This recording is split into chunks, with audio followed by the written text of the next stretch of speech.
sore. Mohon maaf tadi ada kendala teknis sedikit sehingga videonya terputus.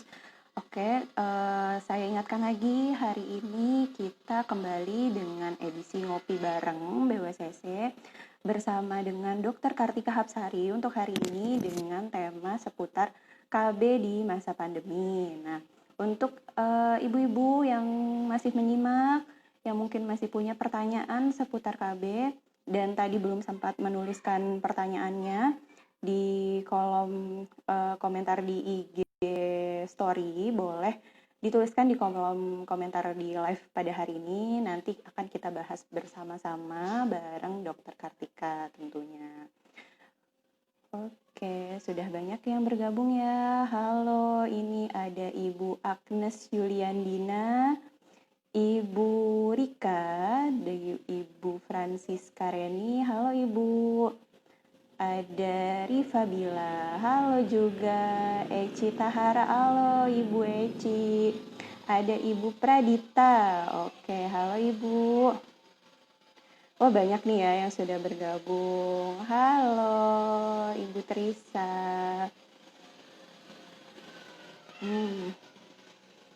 Nah, mungkin ibu-ibu yang udah gabung di sini, kalau boleh saya tahu nih, memang sudah memasang KB atau baru merencanakan untuk memasang KB nih?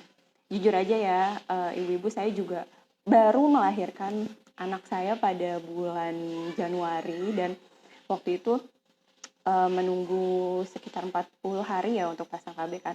Nah, ternyata setelah menunggu 40 hari itu langsunglah muncul pandemi COVID ini.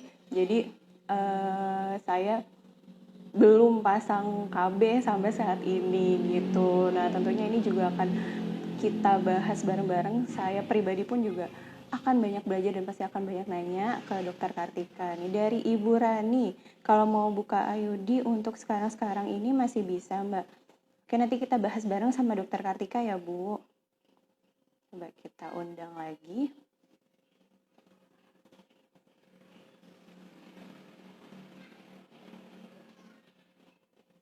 Baru mau pasang KB, belum sempat karena lagi pandemi jadi ditunda. Bener banget, sama banget Bu Trisa, saya juga seperti itu.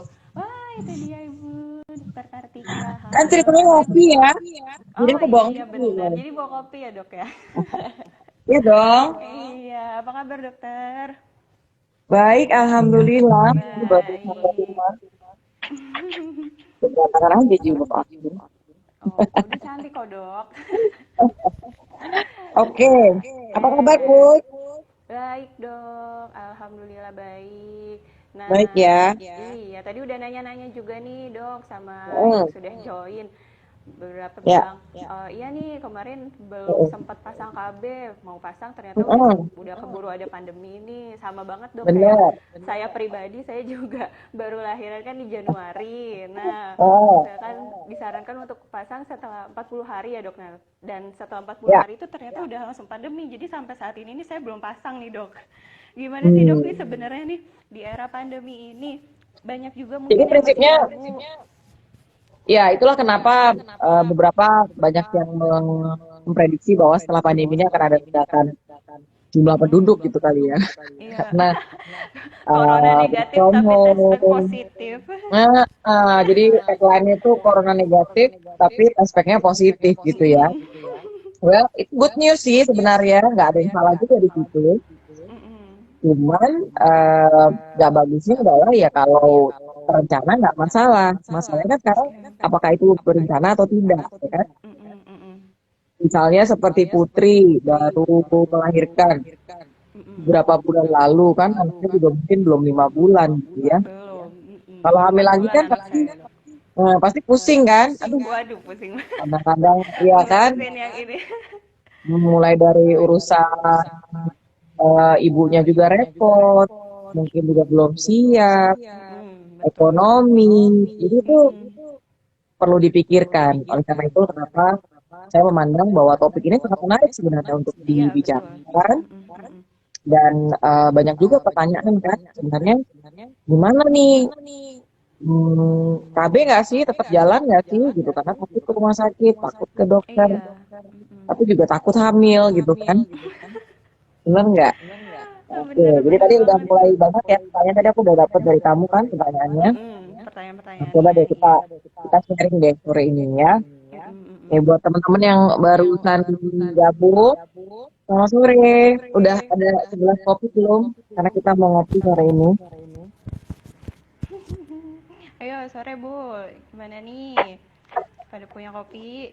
Ini waktu-waktu jam-jam segini memang waktunya enak buat ngopi kali ya dok ya? Jam 4 sore. Mm-mm, benar. Oke, tadi udah ada yang beberapa pertanyaan, mungkin kita bisa langsung Iya mulai. boleh, langsung saya bacain ya.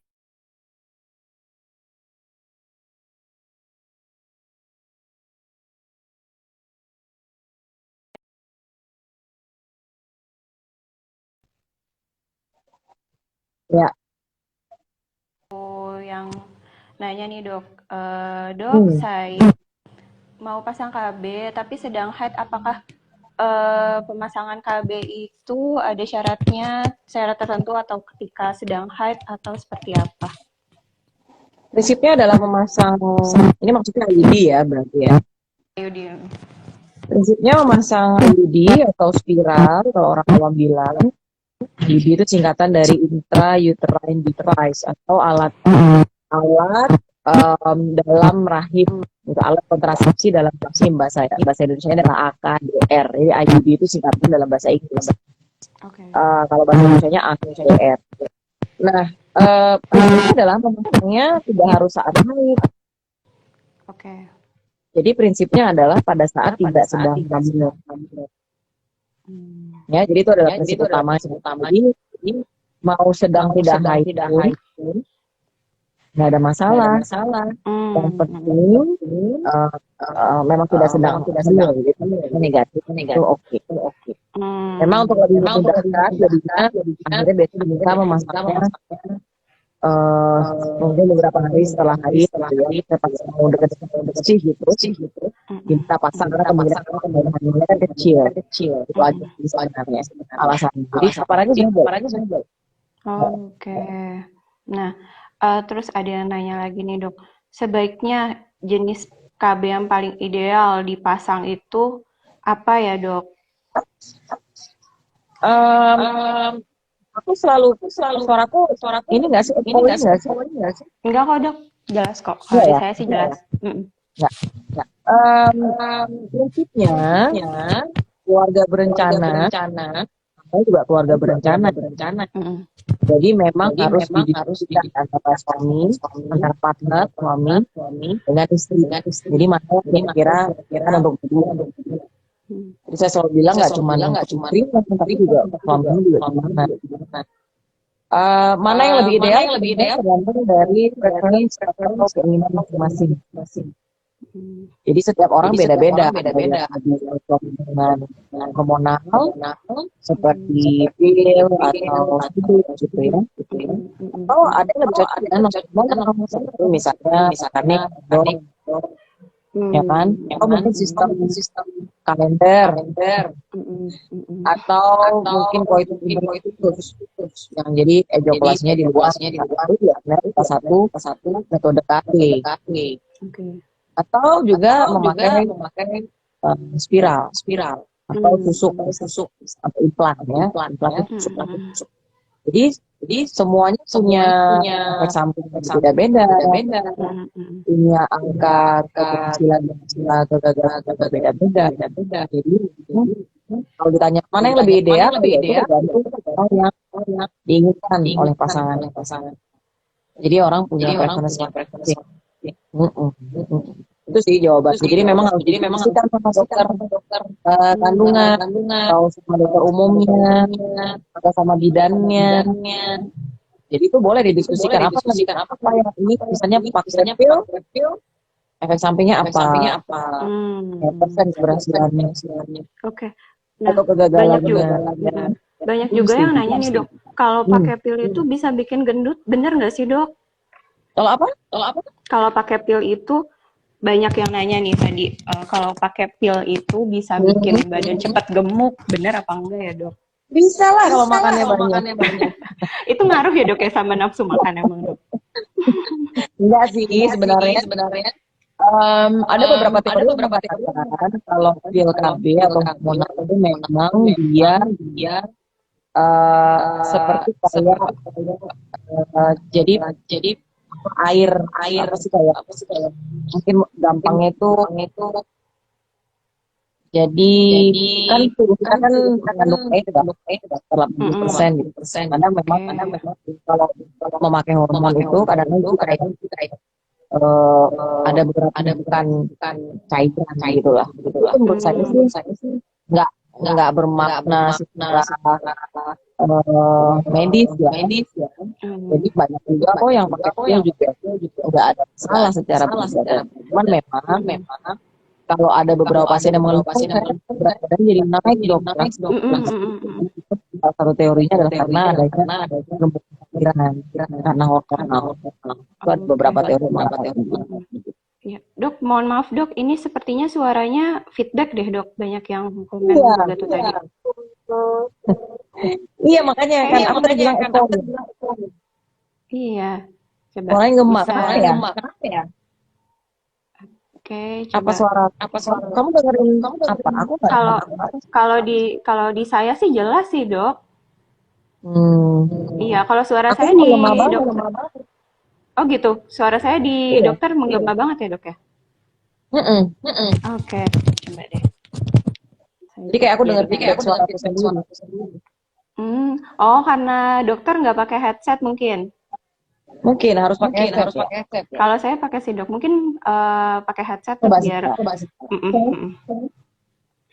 Iya. Sambil nunggu dokter Kartika ambil headset. Oke, ibu-ibu boleh langsung ditanyakan di kolom komentar. Tadi baru bahas mengenai KB idealnya pasang apa sama. Nah ini udah pakai headset, bisa nggak? Nah ini kayaknya lebih jelas deh dok. Oke. Ngomong yang tadi dengar bisa udah. Saya sih masih tetap dengar feedback suara saya. Oh gitu dok. Setelah pakai headset ini. Iya. Oke, coba saya punya saya deh. Wah, itu kucingnya namanya siapa dok? Lucu banget. Ini namanya Molly. Korban dari tidak ada keluarga berencana. Cek. Masih menggema tuh kan, bener kan? Masih menggema. Halo, cek. Mungkin dari saya kali ya, dok ya? Halo, cek. Nah, saya udah masih menggema walaupun pakai headset. Kenapa ya? Oke. Cuma better dari yang tadi. Tapi saya masih dengar suara saya sih. Agak aneh ya? Iya. Kalau saya sih pakai apa sih? Saya sih jelas sih dok kalau dari dokter Kartika gemanya kayak gitu. Oh dari dokter Kartika gemanya. Aneh juga. Oke, coba aku. Tadi sih nggak menggema. Gimana ya? Masih menggema nggak, teman-teman? Saya masih menggema deh. Saya masih dengar. Atau coba mungkin aku out dulu nanti di ini lagi ya. Oke, boleh dok, iya. Ada yang kepo banget. Aduh, Molly mau ikutan kayaknya tuh dok. Iya, sambil menunggu dokter Kartika mungkin mohon maaf ya ibu-ibu. Kendala teknis di suaranya yang agak bergema tadi. Nanti kita undang lagi dokter Kartika. Masih boleh banget untuk nanya di kolom komentar karena pembahasan kita mungkin akan seru kalau pertanyaannya semakin banyak dan semakin beragam gitu. Nanti boleh komen ya ibu-ibu di chatroomnya di sini kalau memang masih ada kendala suara yang bergema atau suaranya terlalu kecil gitu. Iya. Oh iya, sambil nunggu dokter Kartika juga, saya mau kasih info sedikit bahwa BWSC bulan ini ulang tahun yang ke-5. Jadi di bulan Juni ini kami full insya Allah. Mudah-mudahan setiap hari akan mengadakan live edukasi di IG BBTC. Nah, ada juga nih lomba foto dan video. Ibu-ibu bisa kasih ucapan terbaik untuk BBTC. Nah, ucapan terbaik itu nanti akan ada 3 ucapan terbaik yang akan kita pilih dan dapat hadiah spesial dari BBCC. Untuk informasi lebih lanjutnya bisa lihat di IG BBCC ya. Oke, kita undang lagi Dokter Kartika.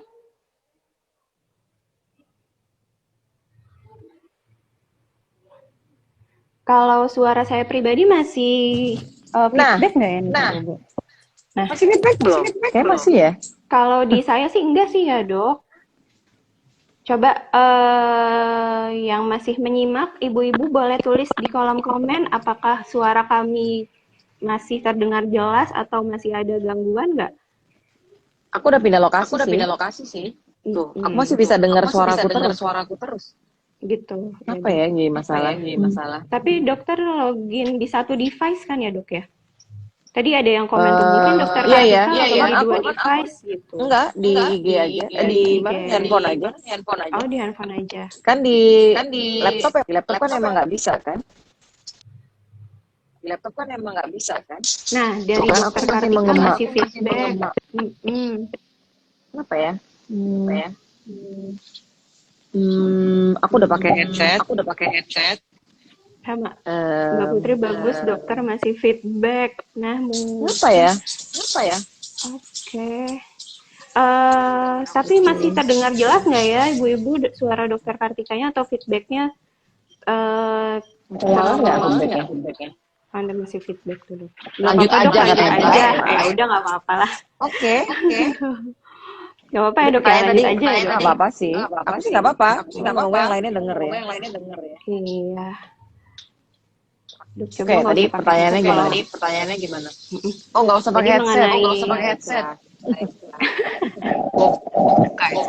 Jelas kok, yang penting masih agak feedback tapi masih jelas sih suaranya. Beberapa udah ada yang komen itu. Kalau di aku sih enggak ya dok ya.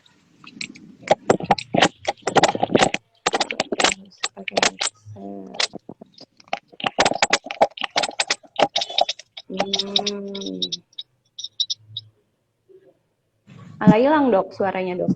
Halo ya. Nah, agak kalau di aku sekarang nggak feedback tapi agak kecil suaranya. Sekarang masih kecil? Enggak, udah. Oke. Oke, tadi sampai ini ya dok, pil KB bener atau enggak bisa bikin badan cepat gemuk. Oh ya, jadi istilahnya tadi itu retensi cairan. Jadi teorinya kalau pakai pil KB kadang ada yang cairan yang tertahan itu. Sehingga akhirnya itu yang bikin badan nambah. Jadi makanya kalau itu terjadi boleh saja misalnya pilnya nih atau ya sambil tetap jaga makan aja. Tapi prinsipnya nggak semuanya sih. Nggak semua pasien Oke, next ya dok ya. Tadi juga ada yang nanya nih. Ibu siapa tadi yang tanya? Nah, di masa pandemi ini dok, ada saran atau ada KB tertentu nggak sih yang disarankan untuk digunakan di masa-masa pandemi seperti ini? Gitu. Sebenarnya yang paling mudah kalau kita ingin mengikuti protokol kesehatan. Pil itu paling gampang. Karena dia bebas, tidak perlu tinggal datang beli jadi itu sebenarnya adalah salah satu cara untuk melakukan KB di masa pandemi dengan mengurangi Saya takut ke rumah dengan sakit, ya kan? Takut ke dokter. Salah satu dalam satu cara non hormonal bisa kondom, oke. mekanik jadi suaminya ikut pergi. Dibandingkan dengan sistem kalender dan coitus interruptus yang suaminya di luar. Ini kan semuanya udah menikah ya, 18 tahun ke atas. Apa-apa dong, apa ya? Mama kan edukasi. Jadi meskipun angka kegagalannya lebih tinggi lagi kalender dengan coitus interruptus. Jadi memang sebaiknya ya lebih baik pakai kondom atau PKB. Kalau memang benar-benar ikut ke dokter atau ke rumah sakit, itu adalah salah satu cara yang tapi kalau memang mau misalnya akademinya udah mau dikurang, terus mau ganti KB-nya setelah pil, kemudian mau ganti IUD atau stick atau implan, boleh rumah sakit atau dokter kandungan atau kandungan. Nah, dari Ibu Ivoni, pasang KB itu sakit nggak sih, Dok? Terus masa pakai KB itu katanya ada bermacam-macam ya, Dok. Kira-kira kalau mau selesaikan anak ASI 2 tahun, bagusnya pakai KB jenis apa ya, Dok? Oh, ibunya masih menyusui. Gitu. Oke. Enggak sih, KB sih sampai enggak sakit ya. Harusnya sih enggak sakit ya, jadi ada yang apa, tapi enggak sakit. Pada saat menyusui disarankan aku nggak pakai ya, jadi kalau rumah nggak ada speaker sini. Iya, tadi ada yang komen ya. Jadi pada saat kita menyusui, memang disarankan tidak menggunakan alat kontrasepsi yang hormonal. Oke. Seperti suntik 3 bulan itu biasanya memang ada sedikit berpengaruh pada produksi. Tapi sekarang banyak kok yang diproduksi tidak berpengaruh dengan si hormonal. Oke. Jadi kayak ada pil-pil tertentu keluarga berencana dan juga untuk sekali sekarang. Ada IUD juga salah satu cara mekanik, kondom, banyak sekali pilihan yang bisa gitu. Ya. Baik. Lanjut ya, Dok ya, ke pertanyaan selanjutnya nih, Dok.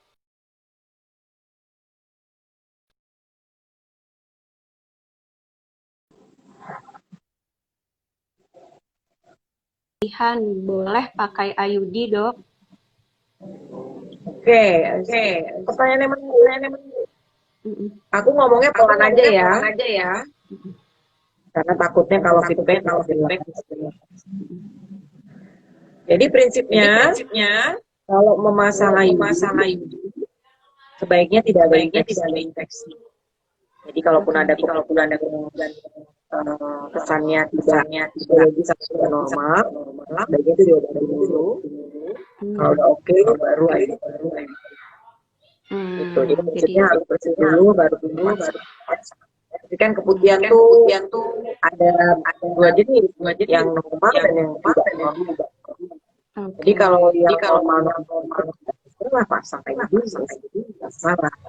Jadi kalau memang keputihan yang patologis, sebaiknya memang ditunda dulu baru kita alat KB yang lain kan bisa pendek, obatin dulu baru selesai. Enggak semua. Nah, itu kan jadi memang kontrasepsi itu adalah orang hal yang temeh. Padahal sebenarnya ini sangat penting dan banyak pasien yang ingin tahu kepada bingung mau ya, jadi tapi itu penting banget sih. Ya, angka kematian ibu juga sebenarnya. Nah, lanjut dari Ibu Citra nih, Dok. IUD itu aman untuk PCOS kan ya, Dok? Untuk apa? Untuk PCOS. Apakah IUD itu aman? PCOS? Iya. Oh, aman, nggak ada masalah sih. Nggak ada masalah sama. Mm-mm. Nah, Mungkin ada tanganku lagi bau nih. ikan asin. Enggak, kok emang Dia dia suka mungkin mau sih. ikutan biar biar dikenal dok dia. Jadi dia mau ikutan. Gemes banget ya ampun. Ini dia kucing Oke, adopsi, lanjut. dia ditemukannya di bawah eh, mobil gitu Pak. Dia betina ya dok ya itu ya? Iya ini betina, cuman biasanya kita steril ini. Nah itu juga salah satu metode kontrasepsi ya. Oke, Jadi ternyata Molly ini semua sudah kucing disteril. saya disteril ya. Kita belum ngobrol soal steril tapi ya. Oke, lanjut nih. Ada pertanyaan dari Lanjut. Ibu Dinski, dok. Suntik KB 3 bulan, apa ada kemungkinan kebobolan dok? Semua metode kontrasepsi ada kemungkinan kebobolannya atau hamil. Bahkan steril sekalipun tetap ada risiko. Oke. Jadi nggak ada yang dikatakan pasti 100% hamil. Kecuali ya hubungan seks atau mungkin udah diangkat rahimnya ya itu mungkin. Tapi memang semakin ada tingkatan itu berapa persen kegagalan. Jadi kalau suntik itu untuk teori memang angka kegagalannya nggak terlalu tinggi, sekitar 5 sampai 10%. Ya kalau rajin ya, kalau telat ya. Setelah datang kadang-kadang datang ya jadi Nah itu yang bahaya ya dok ya, lupa gitu ya. Oh kalau iya, Ayu 3 bulan. lebih kurang lagi ya, lebih di bawah 5% gitu ya, lagi steril ya pasti lebih rendah lagi, tetap ada dari Tetap semua pasti ada resiko untuk kemungkinan kebobolannya pasti suaranya ada ya dok. apa ya? Masih ya? Oke, nggak apa-apa deh dok. Yang penting masih kedengaran jelas kok dok. Moga-moga kedengeran ya. Iya, kalau saya sih kedengaran sih dok. Makanya saya bingung kenapa menggema. Mungkin ada lagi nih dok dari Ibu Trisa. Nah tadi kan kita dari tadi udah bahas mengenai IUD, terus pil, suntik itu kan semua yang untuk perempuannya ya dok ya. Nah Ibu Trisa ini nanya, dok KB buat laki-laki apa aja sih dok selain kondom katanya gitu. Oke. KB buat laki-laki sayangnya tidak ada yang hormonal. Oke. Jadi memang sampai saat ini KB buat laki-laki adalah hanya mekanik, dan juga steril, vasektomi. Ya, jadi itu yang kontrasepsi tetap, itu ada vasektomi. Suaminya dilakukan sterilisasi. Ya, itu juga sebenarnya sangat menyenangkan karena kalau vasektomi tidak perlu yang operasi besar begitu, cukup lokal anestesi. Suaminya lakukan vasektomi. Cuman memang ya agak susah kalau Indonesia, biasanya mereka nggak mau. Jadi ternyata yang KB ada. Jadi sampai sekarang belum ditemukan atau belum ada metode kontrasepsi laki-laki ya rata-rata. Jadi nggak ada pil buat laki. Iya. Iya, kalau untuk yang hormonal itu buat laki-laki tuh nggak ada ya dok ya? Belum ada. Belum ada. Oke.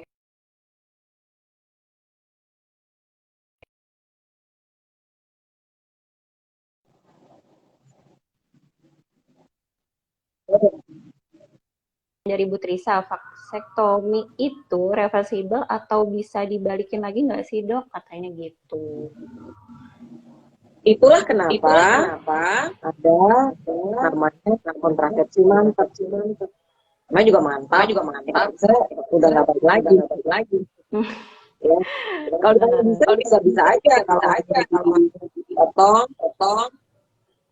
kan vasektomi atau tubektomi perempuan itu kan salurannya kalau itu saluran pasti. Kalau di perempuan saluran dibuat itu yang dipotong, potong kemudian diikat. Ya kalau ditanya bisa cuma kan itu jadinya menurut saya jadi lebih rumit ya kan, biaya lebih besar. Jadi selalu kalau sepertinya memang sudah mantap tidak ya. Gitu. Kalau bisa. Misalnya kawin lagi gitu kan ya. Ganti pasangan. Ternyata ada jodoh lagi yang baru. Ya, bisa aja banyak itu. Ya Baik juga. Iya, betul.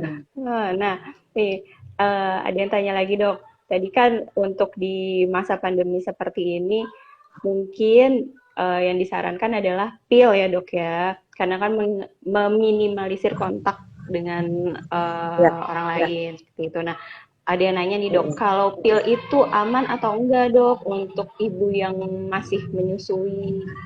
Ada sangat efek-efek aman. samping juga Ada nggak sih? pil investasi. Jadi dia tidak akan mengurangi produksi air susu ibu.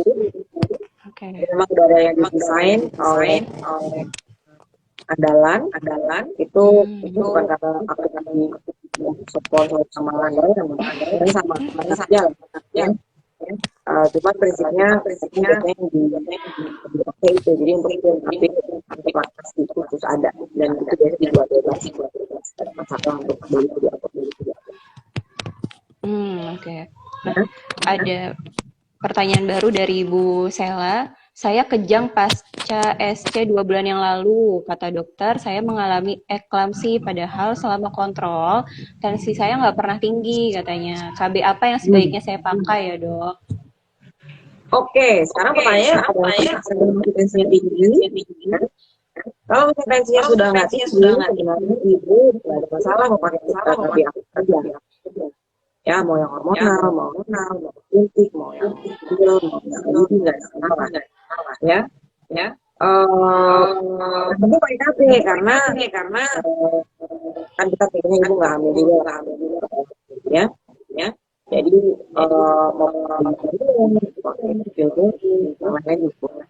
Tapi kalau misalnya seandainya tensi ya memang sebaiknya mungkin hormonal bisa pakai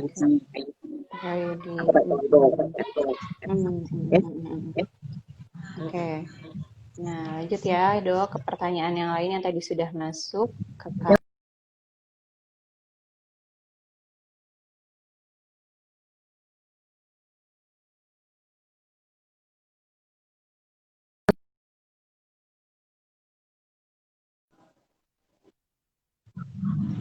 terganggu tadi. Nah, yang ada yang kemarin kamu share ke aku, masih ada satu lagi nih yang mau saya share dari yang tadi pagi sudah tanya. Nah, katanya pemakaian pil KB itu selama berapa lama ya dok? Katanya saya sudah pakai pil selama 5 tahun. Ini gitu. Sebenarnya pil KB boleh tidak ada sebenarnya batasan berapa lama memakai ya. Mau dipakai dengan jangka waktu lagi juga apa. Memang ada beberapa teori yang bisa saja sebagai pemicu bisa apa, tapi memang sebenarnya secara sih kalau memang tidak ada untuk atur cek dan nggak ada Oh gitu, oke. Nah ini, pil KB itu perlu kontrol dulu ke dokter atau bisa beli sendiri tanpa resep dokter katanya. Sebaiknya sih kalau tapi boleh, tapi itu ada termasuk obat yang tidak perlu resep. Ya, berarti boleh ya memang ada dok ya. beberapa pil tertentu yang misalnya memang untuk kelainan hormon harus pakai resep dokter. Jadi setahu saya memang vaksinasi itu mana di nggak apa-apa tanpa resep tanpa salah. Beda sama anti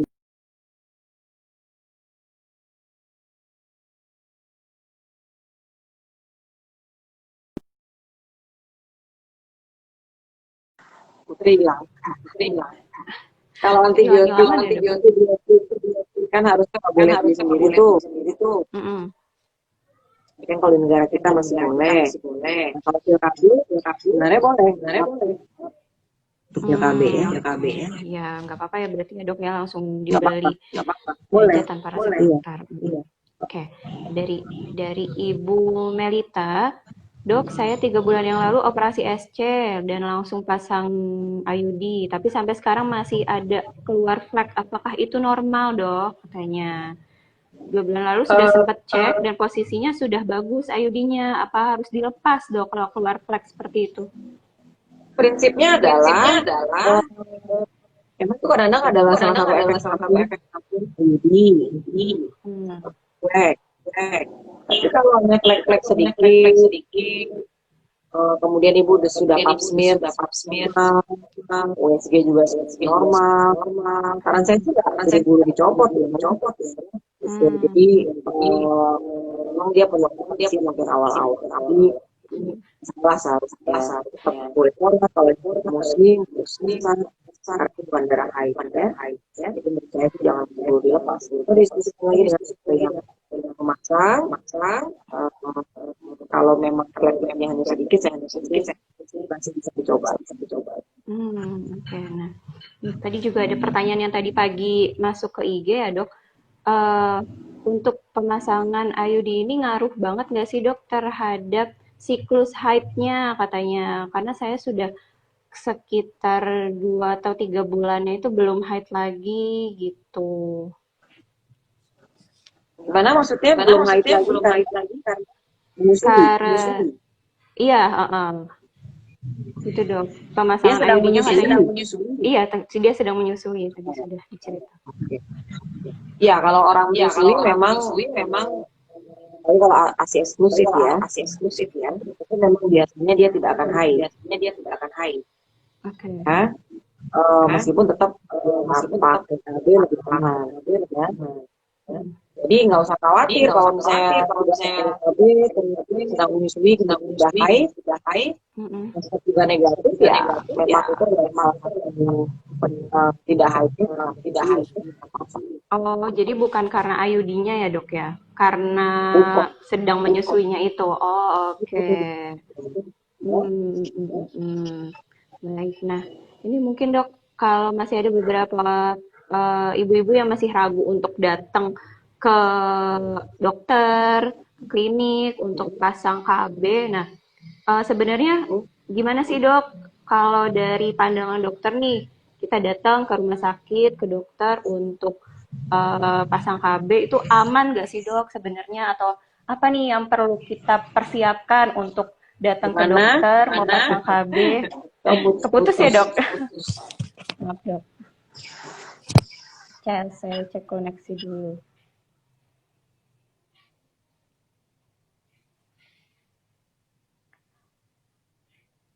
Halo, dokter. Dokter baru jelas lagi nih, tadi muter-muter di saya. Ya. Halo. Ya, halo, Dok. Nah, suaranya jelas nih, Dok, tapi gambarnya keputus nih.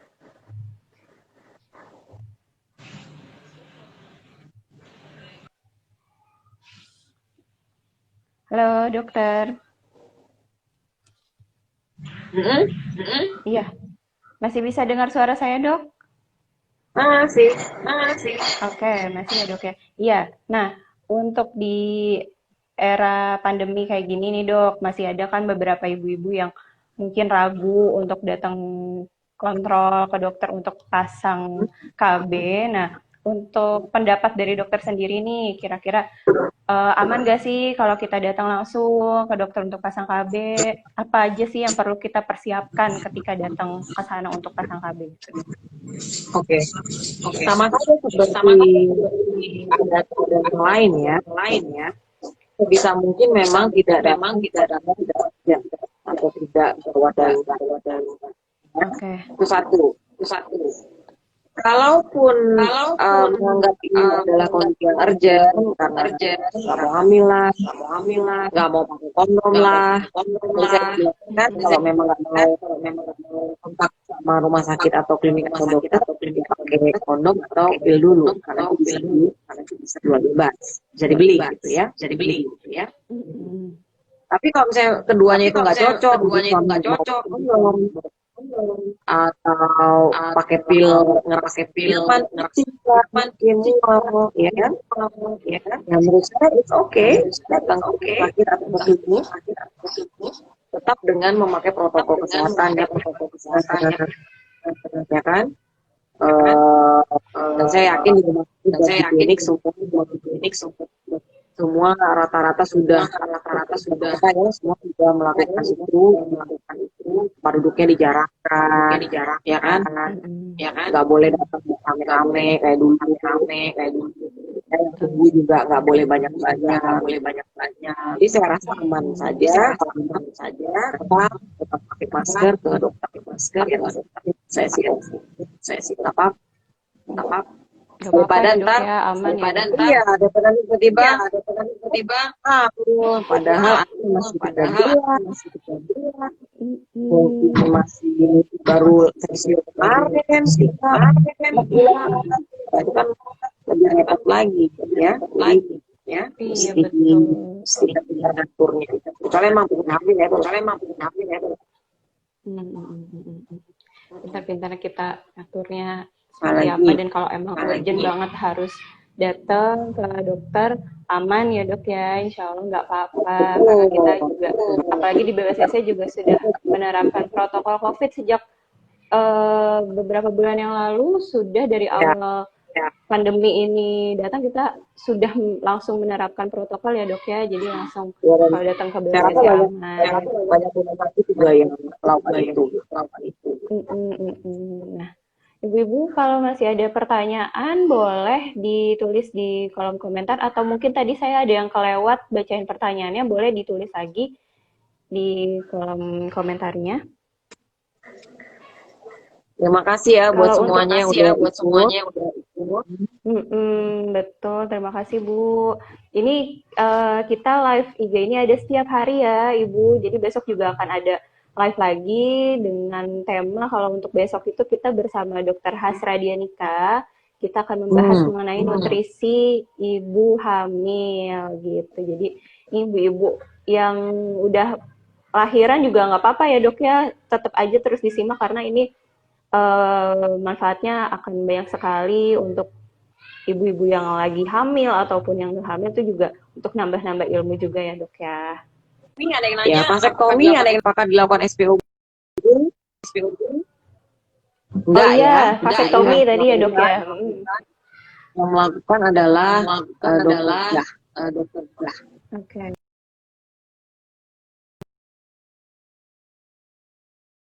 Laki-laki orang.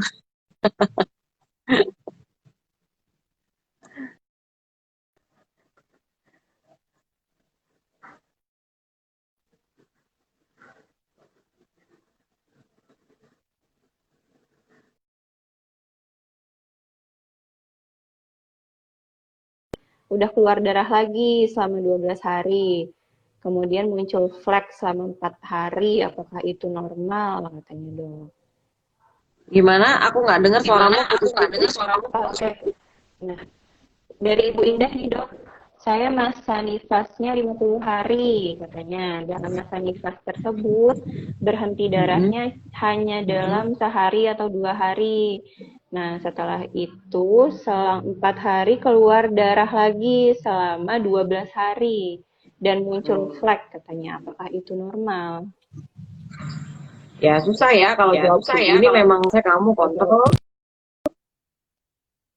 ke dokter kamu untuk namanya nifas kan harus kontrol sebulan.